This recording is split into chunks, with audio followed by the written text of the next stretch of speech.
All right, today we are going to be going through how to use the calendar in Microsoft Office 365 suite. It's a great resource to use to get scheduling all together for an organization. You can use it through the Office 365 web or web-based, or you can download the desktop app and get the full featured version there. It's really easy to get started. When you're in your OneDrive, you just come up to your waffle here and go into your calendar. And so let's bring you up in a monthly view here. Just get rid of these real quick. And the most important thing to do on these is to add an event and start adding your appointments and stuff in here so that you can stay organized. So this is super easy to do. We'll just start with tomorrow. There's a couple different ways you can do it. You can either click on the date and you just can put in the basic information here. Or you can come up to new event, pretty self-explanatory, and open that up, and that gives you all your options here. You're going to add a title, and we'll just say birthday party. And then here you will invite the people you would like to come to it. It gives you some suggestions of recently emailed folks. This is optional, so if it's just for your information, if it's just something that involves you, then you don't have to add attendees. It autofills your date here, but if you need to, you can change it. And then you set what time it's happening there. 3 seems like a good time for a birthday party. And then you can set your duration here, your end time. You can also add an option for all day, if it's going to be an all-day party. It can be just a one-time thing, or if it's a standing appointment for every day, every week, every month, that kind of thing, you can change there. And then you can do your location here. And you can either browse for a room that's already preloaded, or just enter your own custom. And then you can do a reminder. You can do no reminder, or several different durations for the reminder so that you don't get caught up with something else. And then you can do a description just to remind yourself what it's going to be about. Cake and balloons and word saints. That's what a birthday party is, right? All right, so that's all the information we need for this. So we're going to save it. So now if I need to edit this event, it's very easy. I just click on it. It brings up my option for edit or delete here. And it also gives me a description of what it is. So I'm going to hit edit, and I've decided that I actually want it to be at 6 o'clock. We're going to have dinner instead, so it's going to be 6 to 8. And then you just save those edits. And it tells you that the event has been saved. Now for your calendars, you can have several calendars and only have some of them showing at once. The check mark here shows you which calendars are currently being shown. And so if I wanted to overlap my business calendar and my personal calendar, I would just check personal, and that would come up here if I had anything on it. And then to hide the calendar again, you just uncheck it. For example, you can see holiday and birthday calendars if you have any birthday information uploaded for your contacts. So in order to show those holidays, I just click the check mark there. It shows that Indigenous Peoples Day was last week, and then Halloween is coming up as the next holiday. And then I can also show birthdays. If I had any contacts with birthdays showing on here, those would pop up as well. So I'm going to go ahead and hide those again.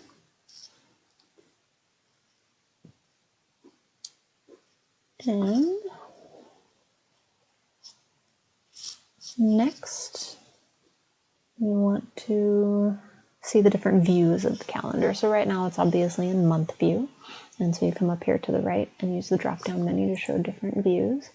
And to show the day, which is Wednesday because it's the one that I had selected last.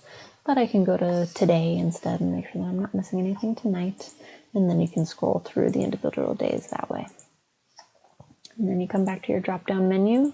It's school week. This is just Monday through Friday, so also just the business week. And that just shows me that one event there. And I can toggle between weeks here with the arrows. or select from the drop-down menu. And I can also just do a regular 7-day week, Sunday to Saturday. And I can come back to the month view. If I want to change any calendar settings, I will just come up to the setting icon here. It's a pretty universal setting icon. You can do different themes on here. I have it in dark mode, but you can take it into light mode. It seems blinding after dark mode. You can allow desktop notifications so that if an event or something gets added, it will come up on your desktop. And you can also bold your event colors so that they show up a little bit more brightly, as you can see there. You can change your time zone as well. It's going to be automatic for if you're connected to Wi-Fi. And that is how you get to your settings. If you want to change the color for your calendar, you come over here to the calendar that's currently selected, hit your 3 little dots here, and you can change your color using this menu. We'll do red. So it just changed the color of that event to red. Now we need to add another calendar. And that's going to be the calendar for hypothetical boss. So it's very self-explanatory right here. You just want to do an add calendar. You're going to create a blank calendar. And the calendar name is going to be boss calendar. I'm going to pick a color for it. Let's go teal. I like teal. You're going to add it to my calendars. And that's the only option. And save. Boss calendar created. I'm going to get out of that. And now my boss calendar is selected. So now I need to enter some appointments for my boss calendar. And I'll do it for next Monday. Mondays are good for appointments. So I'm going to go to new event. But this, as you can see, is red, which is how this original calendar was, not my boss calendar. So what I need to do is discard that. Make sure I'm on my boss calendar instead. So I'm going to X out of that calendar. 26, and now it's letting me add that for my boss calendar. We'll add our title, meeting with Agnes Smith. Agnes Smith, oops, is the sales representative for small home appliances.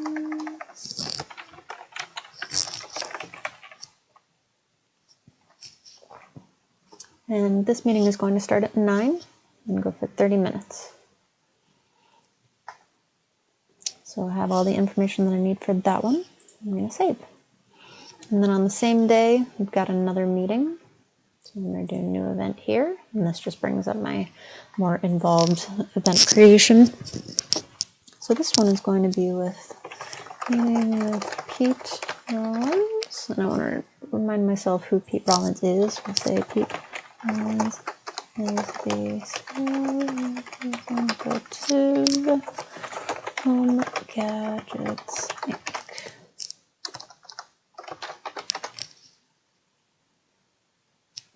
That meeting is going to start at 10 o'clock. Go to 11. It's a 1-hour duration this time.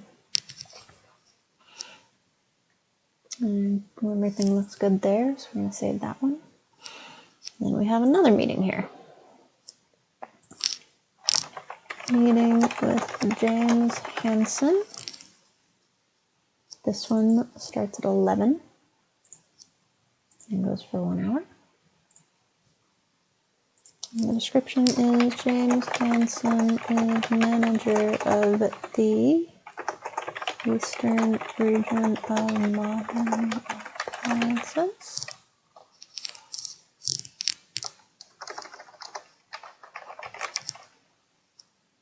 Save that one. And then the next thing, it's going to go right over into Mr. Hansen. And we already know who he is, so we can just change the time. Noon. Oh, nice 1 hour lunch there. save. And then we've got one last meeting for the day. And that one is going to be with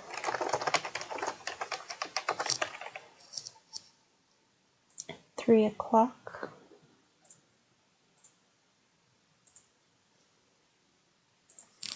Karen Baxter is the Assistant Vice President of Marketing, Western Region,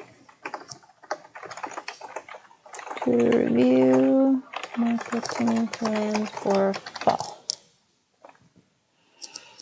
And we're going to save that one, and their boss calendar has that nice full day. Now, if I just want to show what's going on with me and I want to get rid of the boss calendar again, I just uncheck that, and there goes her stuff. So I'll bring it back there. So now, for importing or subscribing to calendars, you start the same way as you did with adding a calendar. But in here, you can either subscribe or upload. They're web-based calendars that you can subscribe to that will have automatically updating things.